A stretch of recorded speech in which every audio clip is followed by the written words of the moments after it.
Hi everyone, this is John Pelzolo.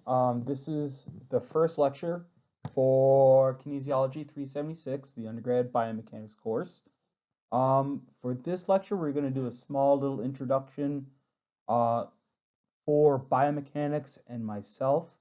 I've already uploaded a video in which we went over the syllabus, the schedule, and some of the assignments and exams, um, extra credit opportunities.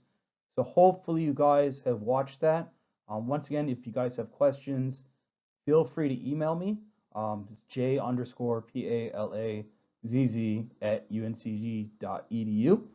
So for this lecture, once again, we're going to go over what biomechanics is, some possibly the purpose of you guys taking this class, why biomechanics is important, and then a little bit about myself. So let's get started. So about me is I am originally from Ironwood, Michigan, which is up in the UP of Michigan, or up in the Upper Peninsula of Michigan. So call me a Uper, Upper Peninsula, UP, Uper.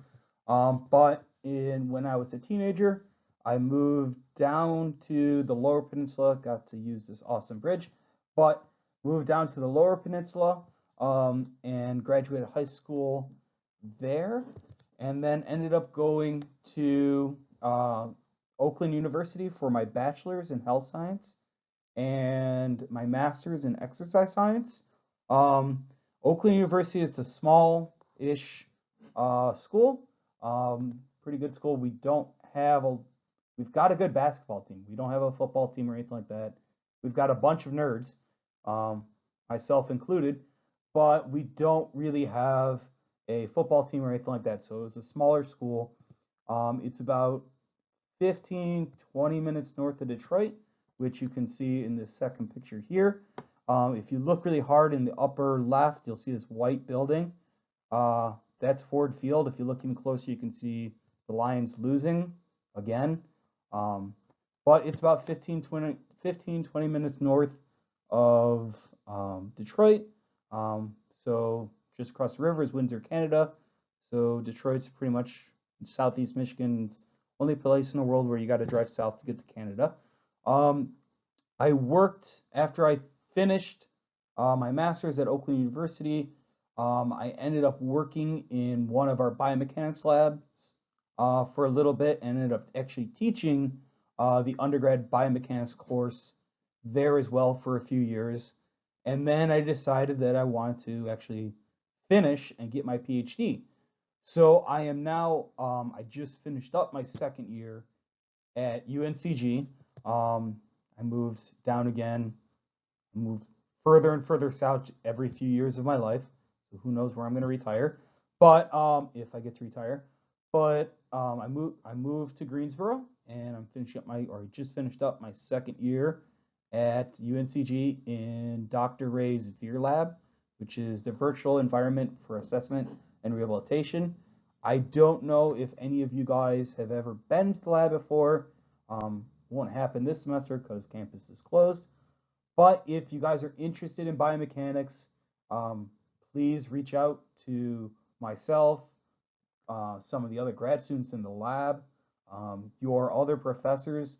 We're always looking for people to help as far as being research assistants. And we'll talk about later, but there is funding for undergrad students at UNCG as well, that if you'd like to do your own research, that's a possibility as well. And we can definitely help you with that. So, bit of a fun fact about me is I am really into baseball. I'm a big baseball nerd. I've been to over 9 different baseball stadiums. I Every summer up until I came here, I try to make a trip and go to a different stadium. Bonus if the Tigers were playing there, even though right now they're awful. Worst team in baseball officially.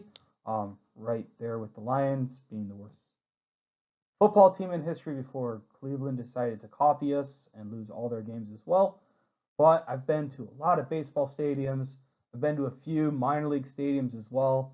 Last summer, I finally got to go to Durham to go see the Durham Bulls. If you guys are into baseball, or even if you're not into baseball, I highly recommend making the trip to go see a game. It was a lot of fun and it's super cheap. So I'd highly suggest that as well.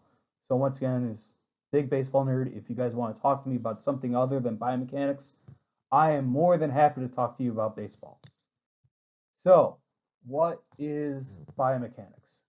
Biomechanics is the study of biological systems from a mechanical perspective. When we say biological systems, at least for this class, we're talking about humans. Humans are a biological system. Biomechanics is used for other biological systems as well. Pets, other animals, working animals like horses, cows, something like that, is especially in the veterinarian sciences, is they need to understand biomechanics to do surgery for dogs and cats and stuff like that, for rehab for dogs and cats. When we say mechanical perspective, what we're really talking about is physics. In this class, we are going to be doing physics. Physics involves math. Um, I like math. I like math and I like physics and I like doing it. Um, in this class, you won't be doing anything that is too complicated, but you will be expected to learn kind of, how to calculate force, acceleration, velocity. But I will do my very, very best to explain it clearly to you. I'll give plenty of examples that you can work through. There's a couple of assignments in which you'll actually have to do some calculations. I will release a video. It won't give you, I won't do the assignment for you, but if you watch these videos and you pay attention, I'll do my very best. Is when you get to stuff like this, you'll see that it's not very hard at all. It's basic. If you took algebra, you should be able to do just fine.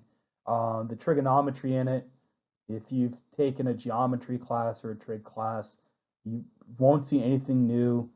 Just basically being able to identify when to use cosine, sine, tangent functions, the Pythagorean theorem, c squared equals a squared plus b squared, those sorts of equation, that's sort of math.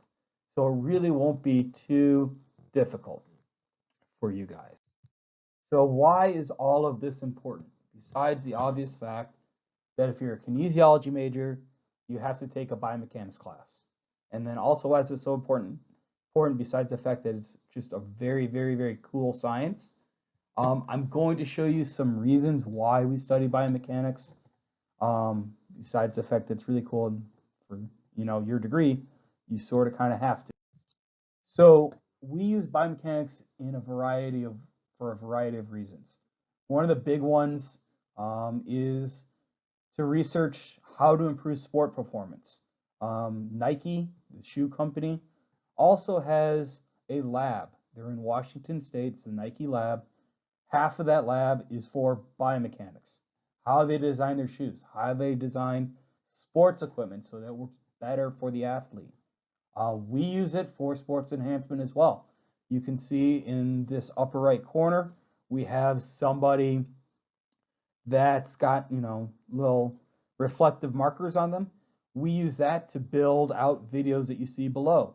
We're trying to track the body so we can figure out ways for a person to do a particular type of sport activity more efficiently, quicker, more accurately. And we use physics to determine that. We also look at biomechanics for injury as well. The Veer Lab, we have a strong history of studying concussions. This video is the U of M QB last year. I think it was last year. Got a very, very severe concussion. Got extremely sick from it. Luckily, they didn't let him play afterwards, but it happens a lot. Especially in collision type sports. In football, we see a lot of concussions.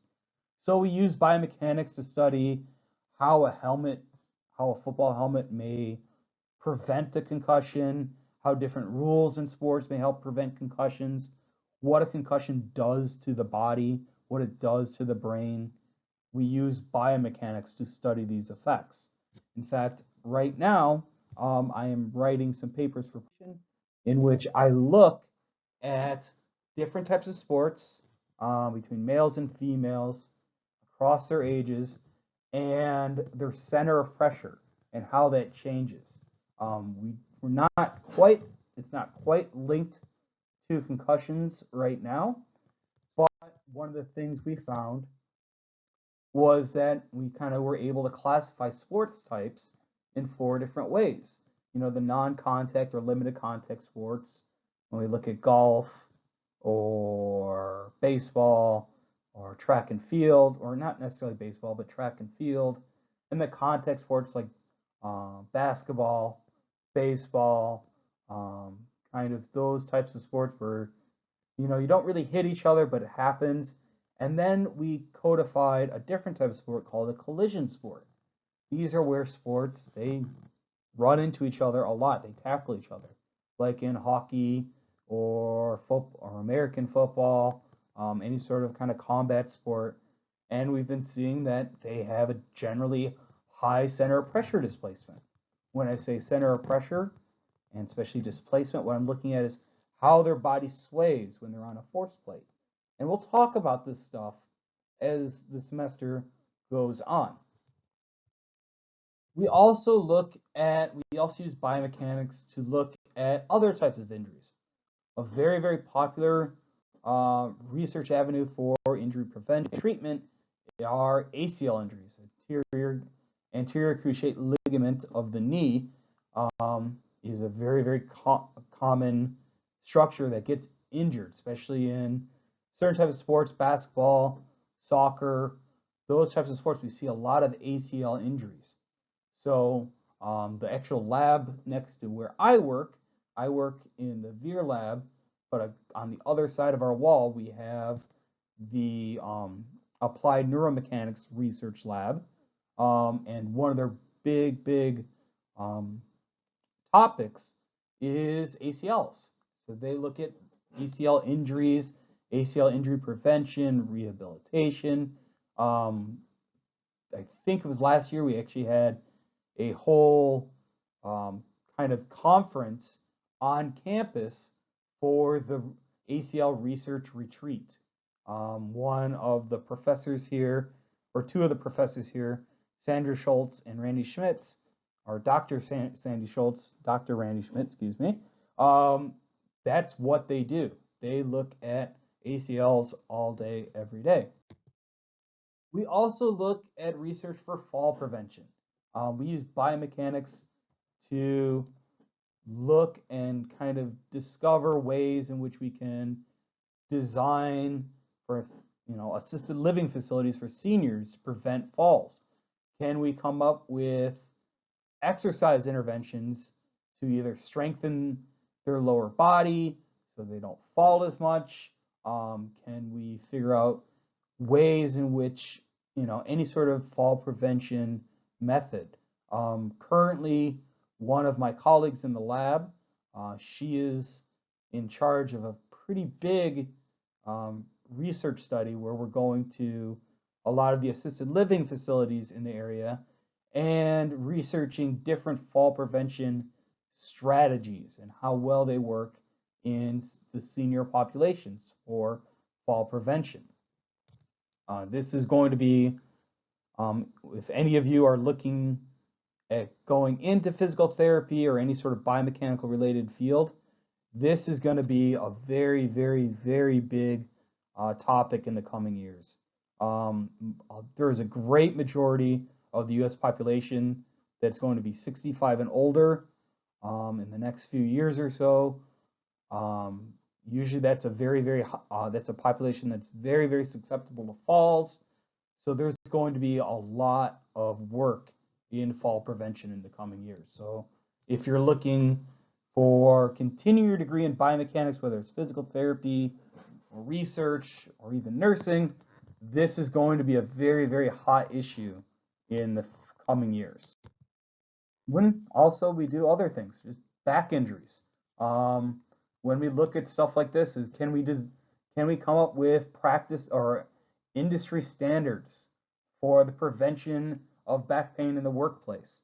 Can we look at the rehabilitation of posture, where we're trying to figure out why are people sitting in such a way that predisposes them to back injuries or strains the back?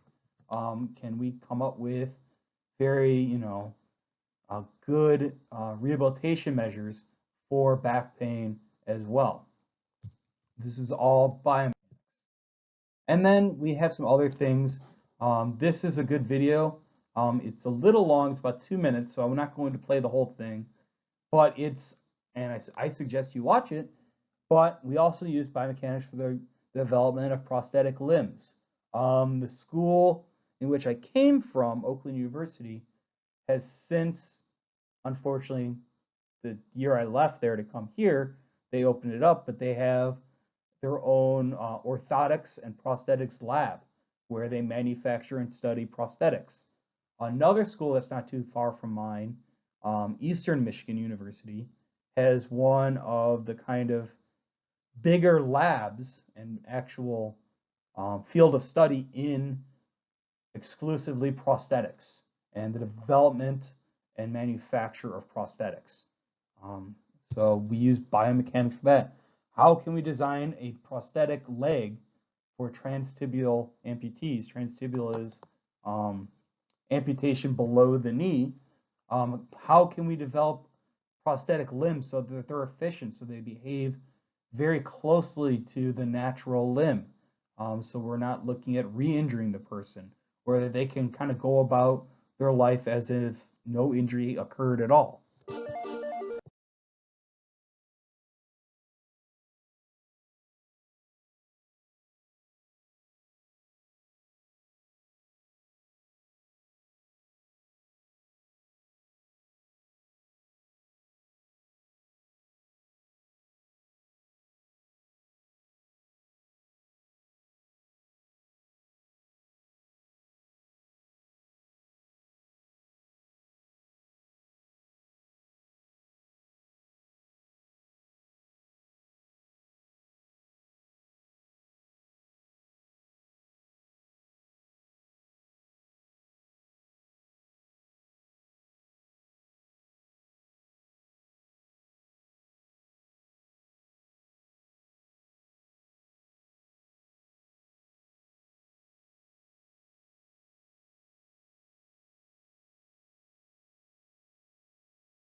Um,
And then, sorry, we should go back. And I'm recording this, and I'm not quite sure how to go back. In fact, it won't let me. So we'll skip that as well. But we also use biomechanics to develop machines to assist in rehabilitation. What I passed by, but you can look at it when you're not viewing this lecture like this. You're looking at it through outline view. It's a machine that kind of assists a person while they're walking on a treadmill so that they can relearn gait or how they're actually supposed to be walking. It assists in the actual rehab of walking mechanics. And then we look at prosthetics again. Is one of the newer kind of things is the development of neuroprosthetics, in which a prosthetic arm or elbow or arm, shoulders. One of the more kind of larger prosthetics and kind of very serious injury is we look at like double shoulder amputations, in which both arms are amputated at the shoulder. And there's been some work where they're able to develop a harness for double shoulder amputations, in which a person can control prosthetic arms with their brain alone. So they're able to actually live a normal life, more or less, than they would have if they didn't have the amputation. This right here, you can see it's one of the really cool things. There's also, it's called, I think, BioArm or NeuroArm or something like that. But it's very, very cool is they developed, it's a prosthetic arm, but a person is able to fully manipulate objects such as this drill here just by essentially thinking of it. How when we think to grab a pencil to write stuff, essentially the same thing, except it's a little bit more complicated because you have to build it, but it's some very, very cool stuff, and this is what we use biomechanics for. So our labs, some of the bigger labs, at least on campus, is the virtual assessment or virtual environment for assessment and rehabilitation lab, the VIR lab. That's the lab I work out of.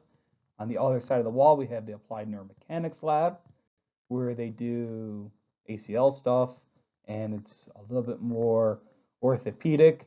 The VIR lab, we do a lot of balance assessment, balance gait, and that's part of, we call it the BAT lab, the Balance Analysis and Training Laboratory, which is kind of part of both of these labs. So we do a lot of research there. And once again, is sadly, campus is closed for at least this summer. But if you guys are going to be around during the fall, we welcome undergrad students to come in, check out the lab. We would like to work with you. There's plenty of opportunities for you to become a research assistant. And then, okay, so I clicked through this. You'll see on the next slide that I'm apologizing for clicking through this, but I just wanted to add a little bit of narration for this.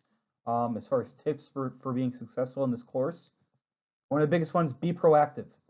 If you're having problems with the material or you don't understand anything, don't wait to the last minute to ask.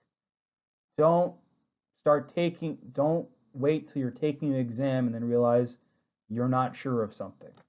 I have no problem answering questions. I like answering questions. I'm here to help you guys.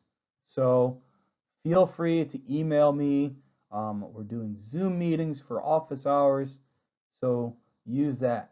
Also, don't kind of think that, especially when we get to kind of the physics and math stuff, that you can't do it. Have a positive attitude. This stuff it's no more difficult than any other class you've taken. It just requires a little bit of working a little bit differently. So have a positive attitude. This class is not going to be that tough. And then finally, talk to your classmates. Talk through Canvas. When we have office hours, we can have a class discussion as well.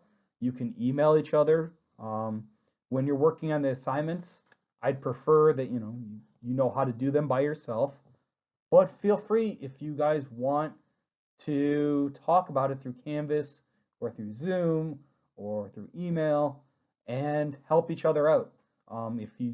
And I'm more than willing to help as well, but help each other out a bit. Obviously, social distancing, but through any sort of electronic means or anything like that, you're more than welcome to help each other out for the assignments and stuff like that. I prefer you guys don't talk for your exams, but I've talked about that in the video, so the kind of instructions for the exams are on that video. But I can't go past that again. But there's lots of research opportunities for undergrads as well. You can look at the undergrad research assistant. It's through the Office of Undergrad Research. It's available on campus. You can earn up to $3,000 over the summer, $1,500 over a semester to do your own research. We'd be more than happy to help you. You can sign up for independent study as credits for your degree. And you can volunteer to help as a study participant if you're going to be around as well. A lot of times you get extra credits for your classes for being a study participant. One of the slides that I just passed before this one, and I can't back up for reasons, but it was kind of like, well, how do you do well in this class? So this class is going to be completely online for this semester due to COVID-19 and campus being shut down. But one of the best things you can do is watch these videos, and while you're watching these videos, come up with questions. If there's something you don't understand, I'm more than happy to answer your questions. I'm not on campus either. They closed down our lab, so I've got time to answer emails. We can set up Zoom meetings, individual Zoom meetings. We'll have a Zoom meeting every Friday from 8 to 10 a.m., which I'll send you guys invitations for office hours. That is your best thing. Also, one of the biggest things is keep up with the lectures and schedule. We're not meeting in person, so it does put a little bit of extra responsibility on you guys that you won't be coming to class. I'm not taking attendance or anything like that, but try to keep up with the lectures. What I would suggest is treat the online class as if you were going into an actual class. So our class is supposed to be Monday, Tuesday, Wednesday, Thursday from 8 a.m. to 10 a.m. Schedule that time to watch these lectures. Schedule that time to study for exams and do the assignments. Come up with questions that you can ask during office hours. Also, Canvas allows discussions on actual Canvas, so you can talk to each other as well. Okay, this is the last slide. I'm just going to quickly go over how you earn your grade for this class. This is straight out of the syllabus, but for this class, we're going to have 3 exams. We won't have a final exam.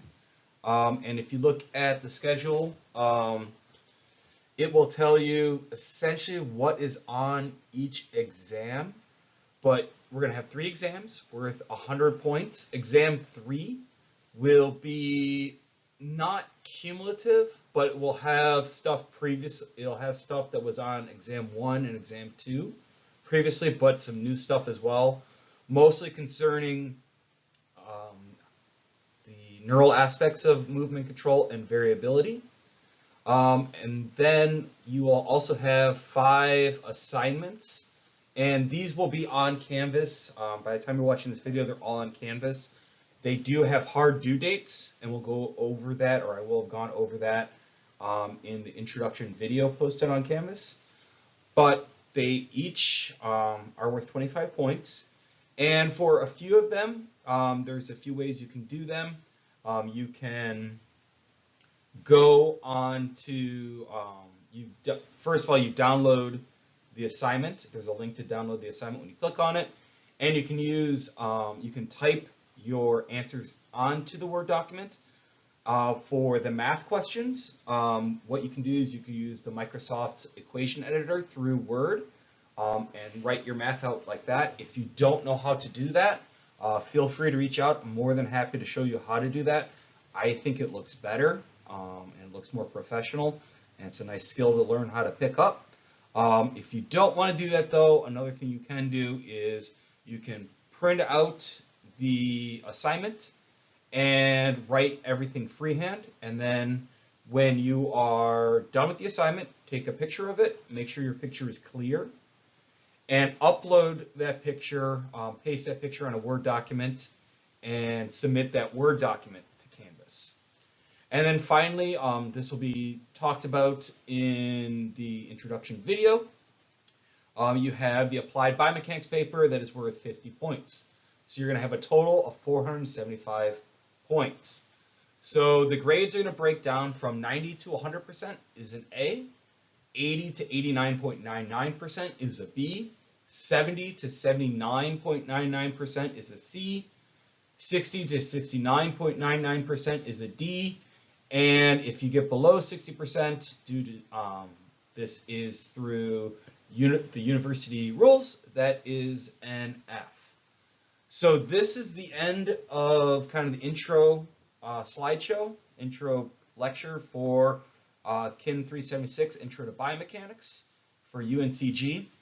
Once again, if you have any questions about any of this stuff, please feel free to reach out to me either through email or even better yet, you can use the Slack channel. I monitor them both pretty regularly, but I'm almost always in front of the computer and I see your Slack messages almost instantly. So if it's just a quick question or you want to have more of a conversation, Slack is probably the best way to do it. It's sort of like instant messaging. So that's the best way to get a hold of me, but if it's just a simple question that can be answered through email, feel free to email me as well. So I hope nothing has seemed too hard so far, and I hope you all do well in this class. Thank you and goodbye.